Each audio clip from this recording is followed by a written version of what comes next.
Find the equations of the sides of a triangle having 4, -1 as a vertex. एक vertex दे दिया है। If the lines x - 1 equal to 0 and x - y - 1 equal to 0 are the equations of two internal bisector of its angle.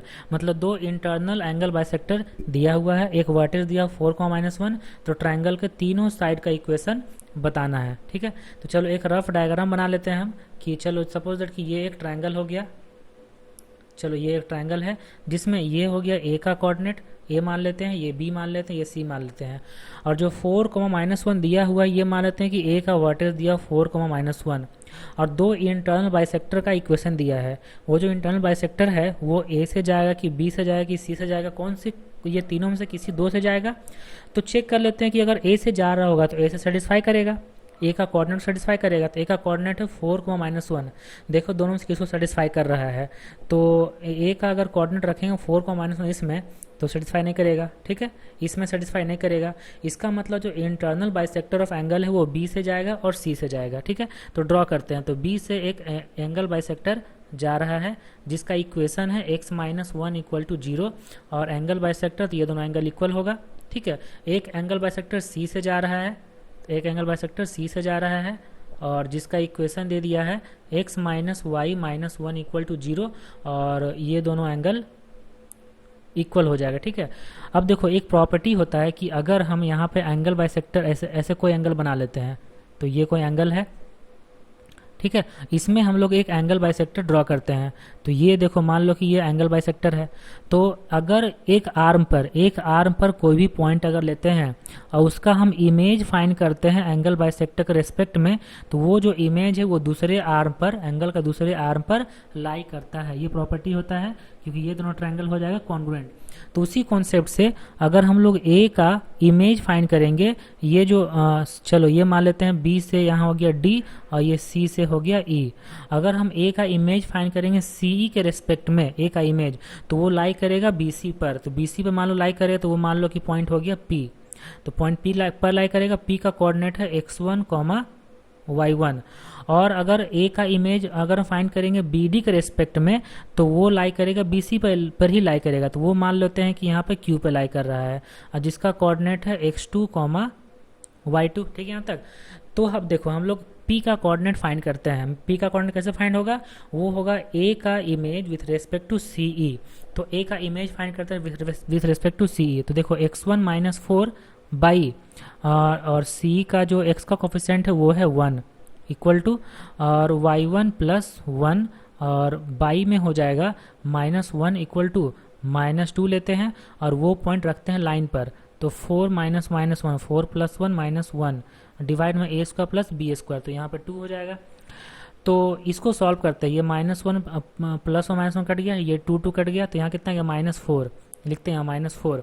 तो देखो x1 कितना आ जाएगा, तो x1 का जो वैल्यू है वो आ जाएगा -4 और +4 0, और y1 का जो वैल्यू है वो होगा 4। अच्छा -4 आया था ना, -4 को -1 से इंटू करेंगे तो 4 और -1 3, तो 0,3 आ गया P का कोऑर्डिनेट 0,3। इसी तरीके से Q का कोऑर्डिनेट फाइंड करते हैं। तो Q का कोऑर्डिनेट फाइंड करने के लिए देखो इमेज फाइंड करते हैं x2 - 4 by 1 equal to y2 + 1 by 0 equal to -2 into 4 - 1 और डिवाइड बाई हो जाएगा 1। ये कितना आ जाएगा 4 - 1 3 इंटू 2 -2, तो -6 हो गया। तो देखो x2 का जो वैल्यू है -6 + 4 -2 और जो y2 का वैल्यू है वो होगा -1। तो q का कोऑर्डिनेट आ गया -2, -1। ठीक है, यहाँ तक कोई दिक्कत नहीं।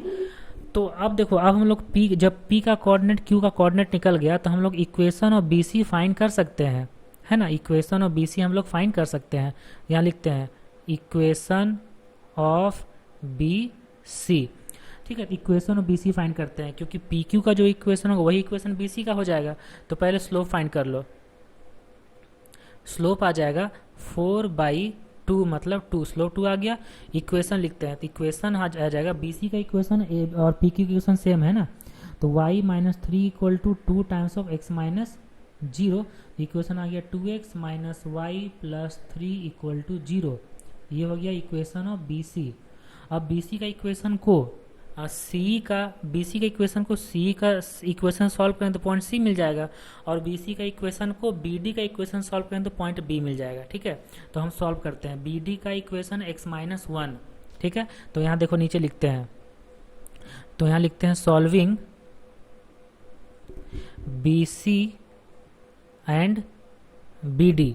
ठीक है, तो बी सी का जो इक्वेशन है वो है 2x minus Y plus 3 equal to 0, और बी डी का equation x minus one equal to 0। दोनों को सॉल्व करते हैं तो देखो यहाँ से x का वैल्यू 1 आ गया ना, यहाँ रख दो, तो 2 minus Y plus 3 equal to 0, तो यहाँ से y इक्वल टू 5 आ गया। तो b का जो कोऑर्डिनेट है, b का कोऑर्डिनेट आ गया 1,5। ठीक है, यहाँ हम इसको थोड़ा अलग से कुछ मार्क कर देते हैं ताकि ये b का कोऑर्डिनेट पता चले आपको कि b का कोऑर्डिनेट है 1,5। इसी तरीके से हम लोग फाइंड करते हैं c का कोऑर्डिनेट। c का कोऑर्डिनेट कैसे फाइंड करेंगे? c का कोऑर्डिनेट फाइंड करने के लिए लिखते हैं solving B C and C ई।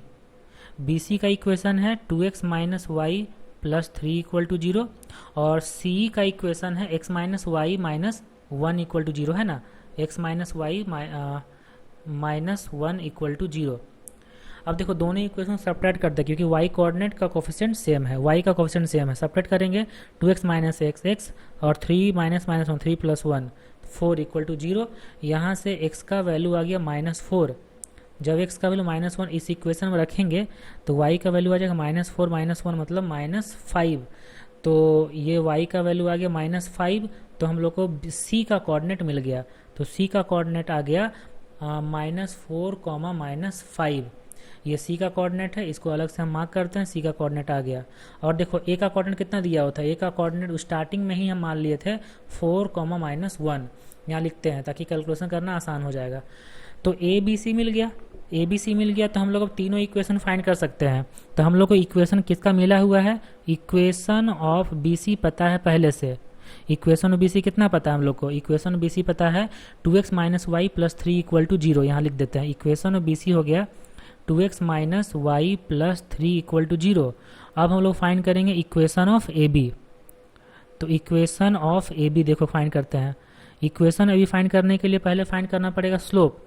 ठीक है, स्लोप कितना होगा? स्लोप ए बी का slope 5 minus minus 1 5 plus 1 6 by 1 minus 4 -3, ये हो जाएगा -2। और इक्वेशन फाइंड कर रहे हैं तो y plus 1 equal to -2 of x minus 4। तो 2x plus Y equal to 7। तो ये जो इक्वेशन हो गया ये ए बी का इक्वेशन आ गया। अब फाइंड करते हैं इक्वेशन ऑफ ए सी। तो यहाँ देखो इक्वेशन ऑफ ए सी लिख रहे हैं। Equation of A C find करने के लिए पहले ए सी का स्लोप फाइंड करना पड़ेगा। ठीक है, तो इक्वेशन ऑफ ए सी का स्लोप कितना आएगा? ए है और सी है, स्लोप हो जाएगा -1 प्लस 5 मतलब 4 बाई 4 माइनस माइनस 4 प्लस 4 8 मतलब ये हो गया 1/2। और इक्वेशन हो जाएगा y माइनस 1 मतलब y plus 1 equal to 1/2 of x minus 4। तो 2y plus 2 equal to x minus 4 means x minus 2y equal to 6। तो ये हो गया इक्वेशन ऑफ ए बी। तो तीनों साइड का इक्वेशन मिल गया। ओके।